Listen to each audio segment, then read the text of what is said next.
نبی کریم علیہ السلام نے تھوڑی سی زندگی میں بہت زیادہ دین کا کام کیا۔ نبی کریم علیہ السلام کی مختصر زندگی اور پوری کائنات میں آپ اپنا پیغام پہنچا گئے۔ حضور کی زندگی کے الگ الگ پہلو ہیں، ان میں ایک اہم پہلو حضور کا یہ ہے حسن اخلاق۔ میرے آقا کا حسن اخلاق یہ ہے کہ آپ اس طریقے سے اگلے بندے کے ساتھ ملتے تھے، بات کرتے تھے کہ مسلمان تو بات کو مانتے ہی تھے، لیکن حضور کی بات کو سن کر کافر بھی کلمہ پڑھ کے مسلمان ہو جاتے تھے۔ حدیث پاک مشکوٰۃ شریف میں موجود ہے، یہ ایک ڈاکٹر ہارون ہے، یہ تھوڑا عرصہ پہلے مسلمان ہوئے۔ انہوں نے اپنی کتاب کے اندر اس حدیث پاک کو کوٹ کیا ہے، یہ مشکوٰۃ شریف میں موجود ہے، اور یہ حدیث پاک حضور کے حسن اخلاق کے حوالہ سے ہے۔ وہ ڈاکٹر مسلمان نہیں تھا، کافر تھا، انگریز تھا، تو اس کے پاس مصر کے ایک عالم دین گئے۔ وہ اپنے دورے پہ گئے تھے تو اچانک ان کی طبیعت ناساز ہوئی، تو وہ دوائی لینے کے لیے اس ڈاکٹر کے پاس گئے۔ دیکھا تو وہ کوئی کتاب لکھ رہے تھے، سیرت پہ کتاب لکھ رہے تھے۔ تو وہ ڈاکٹر کہتا ہے کہ میں یہی سمجھتا تھا کہ مسلمان دہشت گرد ہوتے ہیں، میں نے کبھی یہ سنا ہی نہیں تھا کہ مسلمانوں کی بات آتی تھی، میں سائڈ پہ ہو جاتا تھا۔ لیکن میں جب وہ کتاب لکھ رہا تھا، اس کا جو مین پوائنٹ تھا وہ سامنے ٹیبل پہ رکھا ہوا تھا، تو وہ علامہ صاحب آئے، انہوں نے دوائی بھی لی، تو دیکھا تو پوچھ لیا مجھ سے کہ یہ کیا لکھ رہے ہو؟ اس نے کہا میں سیرت پہ چند باتیں لکھ رہا ہوں۔ تو علامہ صاحب نے فرمایا ڈاکٹر صاحب سے، تو پھر اگر سیرت پہ تم باتیں لکھ رہے ہو نا، تو پھر کبھی ہمارے آقا کی سیرت بھی پڑھنا۔ وہ کہتا ہے کہ اس سے پہلے میں مسلمان نہیں تھا اور میں مسلمانوں کو دہشت گرد ہی سمجھتا تھا۔ جب وہ علامہ صاحب نے مجھے یہ بولا کہ کبھی میرے آقا کی سیرت کو بھی پڑھنا، تو وہ علامہ صاحب چلے گئے، یہ ڈاکٹر صاحب خود لکھتے ہیں، چلے گئے۔ اس کے بعد میں ایک دن بیٹھا تھا، میرے دل میں بات آئی کہ مسلمانوں کے پیغمبر کی سیرت کے بارے میں مجھے کسی نے کہا تھا، آج میں کوئی ان کی حدیث، ان کی باتیں نکال کے دیکھتا ہوں کہ حضور کی سیرت کیسی تھی۔ آئیے وہ حدیث پاک سنتے ہیں۔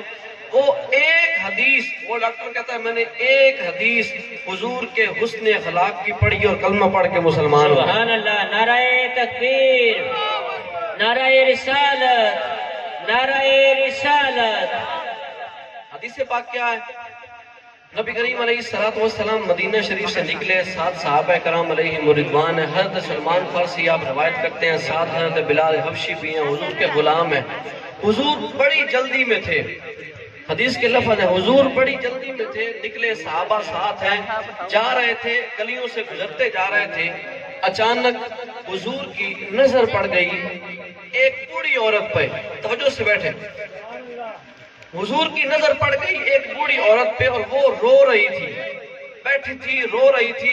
حضور کی نظر پڑی تو فرمایا بلال جاؤ اس سے پوچھ کے آؤ کہ اس کو کیا معاملہ ہوا ہے، یہ کیوں رو رہی ہے؟ عرض کی یا رسول اللہ آپ جلدی میں ہیں، آپ تشریف لے جائیں، میں اس سے پوچھ لیتا ہوں کہ کیا اس کا مسئلہ ہے، وہ حل کر لیتا ہوں۔ نبی کریم علیہ السلام نے فرمایا نہیں، جاؤ اس سے پوچھو یہ بوڑھی عورت کیوں رو رہی ہے، جب تک اس کے مسئلے کا پتہ نہیں چلتا ہم آگے نہیں جائیں گے، چاہے ہمیں جتنی بھی جلدی ہے۔ تو ہوا کیا، حضور پاس گئے، پوچھا تو وہ بوڑھی عورت کہنے لگی میں ایک یہودی عورت کے گھر ملازمہ ہوں، اور مجھے اس نے سامان لینے کے لیے بھیجا تھا۔ روایت میں ہے کہ وہ تیل لینے گئی، لے کے واپس آ رہی تھی تو بوڑھی تھی، تیل گر گیا اور زمین میں وہ سارا تیل ضائع ہو گیا۔ اب میں رو رہی ہوں آقا، میں جاؤں گی تو میری مالکن بہت سخت ہے، وہ مجھے مارے گی، پہلے بھی بوڑھی ہڈیاں ہیں میری، اتنی جان باقی بچی نہیں ہے، لیکن وہ بہت ظلم کرتی ہے۔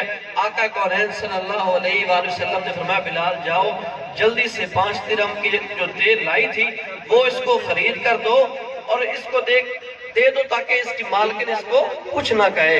حضرت بلال گئے، 5 دینار کا تیل خریدا، اس بوڑھی عورت کے حوالے کر دیا۔ اب وہ حضور نے فرمایا اب تو خوش ہو، وہ پھر رونے لگ گئی۔ حضور نے پوچھا اب کیوں روتی ہے؟ تو اس وقت وہ بوڑھی کہنے لگی کہ تیل تو مل گیا لیکن اب اگر میں جاؤں گی وہ پھر بھی مجھے مارے گی۔ آقا نے پوچھا اب کیوں مارے گی؟ کہنے لگی کہ اب اس لیے مارے گی کہ مجھے بہت زیادہ وقت ہو گیا ہے، وہ کہے گی تم اتنا وقت لگا کے آئیے پھر بھی سزا دے گی۔ آقا کونین صلی اللہ علیہ وآلہ وسلم نے فرمایا گھبرانا، ہم تمہیں ساتھ چھوڑ کے آتے ہیں۔ حضور ساتھ گئے، حالانکہ جلدی میں تھے، کسی کام میں جا رہے تھے، صحابہ بھی ساتھ ہیں، حضور بھی ساتھ ہیں۔ زمانے نے یہ رنگ دیکھا کہ وہ بوڑھی عورت آگے چل رہی تھی، مصطفیٰ پیچھے چل رہے تھے، حضور کے صحابہ بھی ساتھ تھے۔ اب وہاں وہ یہودی عورت کے گھر پہنچے، دستک دی، وہ باہر آئی، بڑے غصے میں، بڑے جلال میں، آنکھوں میں غصہ تھا، سب جانتے تھے کہ یہ بڑی ظالم ہے، مارے گی۔ حضور نے آتے ہی سفارش کر ڈالی۔ میرے آقا نے فرمایا کہ یہ مسئلہ اس کے ساتھ ہوا ہے، لیٹ ہو گئی ہے، اس کو کچھ بھی نہیں کہنا۔ تو وہ بوڑھی عورت حضور کے چہرے پہ جب اس نے دیکھا، اب وہ کہتی ہے، جو بوڑھی عورت جو یہودی تھی اس نے یہ لکھی، وہ کہتی ہے کہ جب آقا نے اس بوڑھی کی سفارش کی نا تو میں بس آقا صلی اللہ علیہ وسلم کے چہرے کو دیکھ رہی تھی، جانتی نہیں تھی کہ یہ کون عظیم الشان شخص ہے، جانتی نہیں تھی۔ حضور نے اتنی بات کی، وہ کہنے لگی میں کچھ نہیں کہوں گی۔ اب حضور چل پڑے، صحابہ بھی چل پڑے۔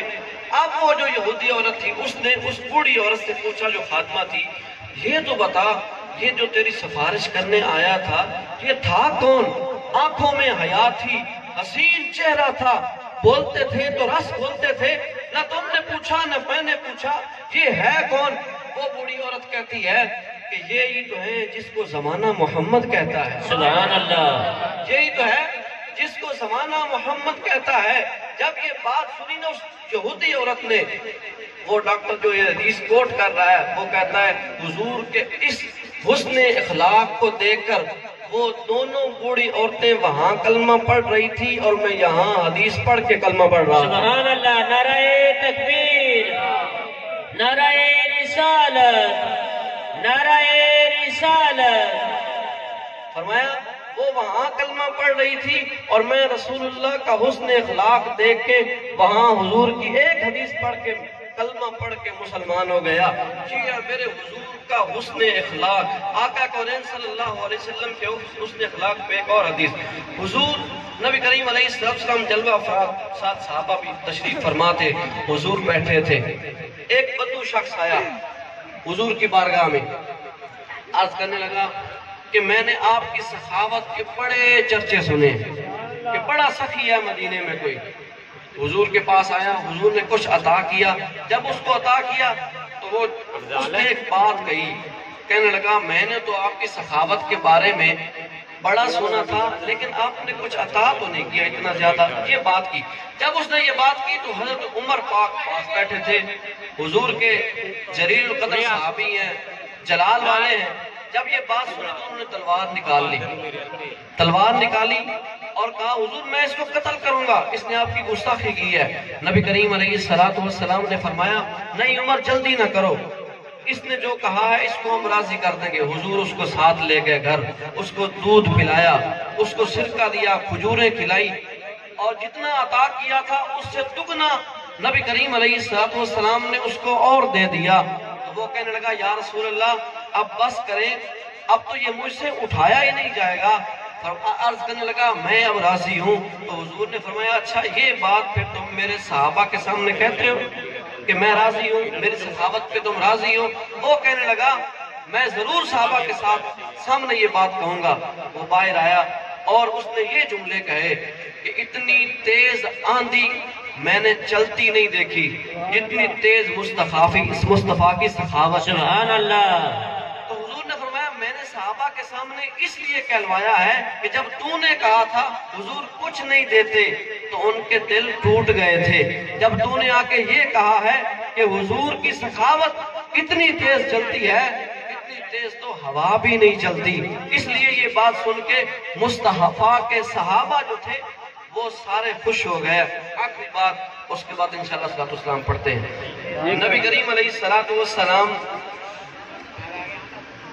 پچھلا مہینہ معراج کا تھا، نبی کریم علیہ السلام وہاں سے تحفے لائے اور ان خوبصورت تحفوں میں سے ایک تحفہ حضور سورت فاتحہ لائے. یہ بات بڑی کمال کی آخری حدیث ہے، اس کے بعد انشاءاللہ دعا ہو جائے گی. نبی کریم علیہ السلام معراج پہ گئے، وہاں سے ایک تحفہ لائے، اسے کہتے ہیں سورت فاتحہ، اور اس کا ایک نام سورت الشفا بھی ہے. نبی کریم علیہ السلام نے فرمایا ہے کہ اگر کوئی بیمار ہو جائے تو وہ سورت فاتحہ پڑھ کے دم کر دے، رب شفا عطا فرما دیتا ہے. آئیے حدیث سنتے ہیں اس فاتحہ کے حوالہ سے. حضرت سیدنا ابو سعید خدری رضی اللہ تعالی عنہ حدیث کے راوی ہیں، اور یہ خود بیان کر رہے ہیں، اور خود نبی کریم علیہ السلام نے ان کو بھیجا. کہیں جنگ پہ ساتھ صحابہ بھی تھے، وہاں سے واپس آ رہے تھے، رات ہو گئی، مدینہ دور تھا، راستے میں خیمے لگا لے اور رک گئے. اب رات ہو گئی، بھوک کی شدت محسوس ہوئی، پانی کی پیاس محسوس ہوئی، تو ساتھ بستی دیکھی، وہاں گئے کہ پوچھتے ہیں کچھ کھانے کو ملے گا، پینے کو ملے گا. وہاں گئے، ابو سعید خدری فرماتے ہیں کہ ہم نے وہاں سے پوچھا کوئی کھانا ملے گا. اب وہ جو بستی تھی وہ مشرکین کی تھی. انہوں نے کہا کہ یہ تو مسلمان ہے، کہا کوئی اور ہوتا تو ہم کھانا دے دیتے، یہ تو مسلمان ہے، ہم ان کو کچھ نہیں دیں گے. انہوں نے کھانا دینے سے انکار کر دیا، کچھ بھی نہ دیا. وہ اللہ کا کرنا ایسے ہوا کہ وہ جو بستی تھی، ان کا جو سردار تھا، اس سردار کی بیٹی کو بچھو نے ڈس لیا. اب وہ تڑپنے لگا، بھاگا کہ کوئی ہے جو دم کرے، کسی طریقے سے دوا سے شفا ہو جائے. اب بھاگتا بھاگتا وہ صحابہ کے جہاں خیمے لگے تھے وہاں پہنچ گیا. عرض کرنے لگا کہ کوئی ہے تم میں سے جو دم کر لیتا ہو؟ ابو سعید خدری فرماتے ہیں کہ ہاں دم کر لیتے ہیں. تو ابو سعید خدری نے فرمایا میں اب دم بھی کروں گا، لیکن اب فری نہیں کروں گا، کیونکہ تم نے کھانا کھانے سے دینے سے انکار کر دیا تھا. اب میں دم بھی کروں گا لیکن اس کے پیسے بھی لوں گا. یہ حضور کے صحابی فرماتے ہیں آپ گئے، آپ نے دم کیا اور دم کر کے واپس آئے. اللہ نے ابو سعید خدری کے دم کرنے کی وجہ سے اس سردار کی بیٹی کو شفا عطا فرمایا. سبحان اللہ. اب اس کے بدلے میں 40 بکریاں آپ نے لی، اور جو مال اور دیا، کھانا بھی دیا سب قافلے والوں کو، اور 40 بکریاں لے کے آپ اپنے خیمے میں آ گئے. سب صحابہ اکٹھے ہو کے بیٹھ گئے. اب ان میں سے ایک بولا کہ ہم نے یہ بکریاں بھی لے لی ہیں، دم کیا، پیسے بھی لیے ہیں، اب یہ بات اگر رسول اللہ کو ناگوار پہنچی تو کیا کریں گے؟ ابو سعید خدری رضی اللہ تعالیٰ عنہ فرماتے ہیں کوئی بات نہیں، اگر حضور نے اس بات کو مان لیا تو سب کچھ رکھ لیں گے، اگر حضور خوش نہ ہوئے تو ہم یہ سارا کچھ واپس کر جائیں گے، بکریاں بھی دے جائیں گے، جو کھانا کھایا ہے اس کی قیمت بھی ادا کر دیں گے. اب صبح ہوئی، حضور کے صحابی مدینے پہنچے، نبی کریم علیہ السلام کے قدموں میں پہنچے، اور یہ ساری بات نبی کریم علیہ السلام کو سنائی. بڑا کمال کا جملہ ہے. ابو سعید خدری رضی اللہ تعالیٰ عنہ فرماتے ہیں جب ہم نے یہ سارا قصہ حضور کو سنایا، فرماتے ہیں نبی کریم علیہ السلام اتنا مسکرائے کہ آپ کے دندان مبارک سے نور پھوٹنے لگا. سبحان اللہ. سبحان اللہ. اتنے مسکرائے کہ آپ کے دندان مبارک سے نور پھوٹنے لگا، روشنی نکلنے لگی. اور آقا نے یہ بات فرمایا ابو سعید اچھا تم نے دم کیا تھا، اس کے بدلے میں اتنا کچھ لائے ہو، یہ تو بتاؤ جو دم کیا تھا اس میں پڑھا کیا تھا؟ سبحان اللہ. ابو سعید عرض کرتے ہیں یا رسول اللہ پڑھنا کیا تھا؟ آپ نے ہی تو سورت فاتحہ سکھائی تھی، وہی پڑھی ہے، رب نے شفا عطا فرما دی ہے. تو حضور نے فرمایا ابو سعید پھر یہ بتا تجھے یہ سورت فاتحہ سکھائی کس نے ہے؟ عرض کرنے لگے یا رسول اللہ کس نے سکھانی تھی؟ آپ نے ہی تو کرم فرمایا ہے، آپ نے سورت فاتحہ سکھائی تھی، ہم نے دم کر دیا. مصطفیٰ نے مسکرا کے فرمایا اچھا پھر 40 بکریاں لائے ہو، سورت فاتحہ دم تم نے کی ہے لیکن سکھائی میں نے ہے، اب 20 بکریاں میری اور 20 تمہاری. سبحان اللہ. حضور مسکرا کے فرمانے لگے. صحابہ کرام علیہم رضوان آپ عرض کرتے ہیں کہ اس مجمع میں، اس محفل میں اتنا رنگ جمع، حضور اتنا مسکرائے کہ آپ کے دندان مبارک سے نور پھوٹنے لگا. اور سیدنا علی المرتضیٰ فرماتے ہیں ہم جتنے بھی دکھی ہوتے تھے، پریشان ہوتے تھے، غم زدہ ہوتے تھے، جتنے بیمار ہوتے تھے، حضور ایک بار مسکراتے تھے ہم سارے زمانے کے دکھ بھول جائے. سبحان اللہ. سبحان اللہ. اللہ اکبر. یا رسول اللہ. حق جاریہ. یا علی یا غوث اعظم مرحبا مرحبا مرحبا مرحبا۔ فرمایا حضور ایک بار مسکراتے تھے سارے زمانے کے دکھ بھول جایا کرتے تھے۔ نبی کریم علیہ السلام نے فرمایا 20 تمہاری 20 میری۔ صحابہ کرام علیہ رضوان جوش میں آ گئے، عرض کرنے لگے یا رسول اللہ یہ مال کیا ہے، یہ دولت کیا ہے؟ ابو سعید بھی آپ کا، ابو سعید کی جان بھی آپ کی، ابو سعید کا مال بھی آپ کا۔ سارے صحابہ کہتے ہیں یا رسول اللہ ہم سب کچھ نچھاور کرتے ہیں آپ کے قدموں پہ۔ حضور ایک کو بلاتے تھے 1400 بھاگتے تھے۔ حضور ایک کو کہتے تھے بلال اٹھو میری اونٹنی کو پانی پلاؤ تو 1400 صحابہ بھاگ پڑتے تھے۔ میرے آقا کریم علیہ السلام کی یہ شانیں ہیں۔ حضور علیہ السلام کو یہ عظمتیں اللہ رب العزت نے عطا کی ہیں۔ یہ سورۃ فاتحہ حضور نے تحفہ دیا ہے اس امت کو، رب نے اس امت کو عطا کیا ہے۔ کوئی بھی مریض ہو، بیمار ہو جائے تو یہ عقیدہ رکھ کے دم کیا کرے، سورۃ فاتحہ پڑھ کے اور اول آخر دروشی پڑھ کے یہ دم کر دیا کرے۔ اللہ رب العزت حضور کے صدقے سے شفائے کلی نصیب فرما دے۔ بس اب انشاءاللہ دعا کرتے ہیں، نعت کے شعر پڑھ کے اس کے بعد انشاءاللہ اجازت ہوگی۔ سارے مل کے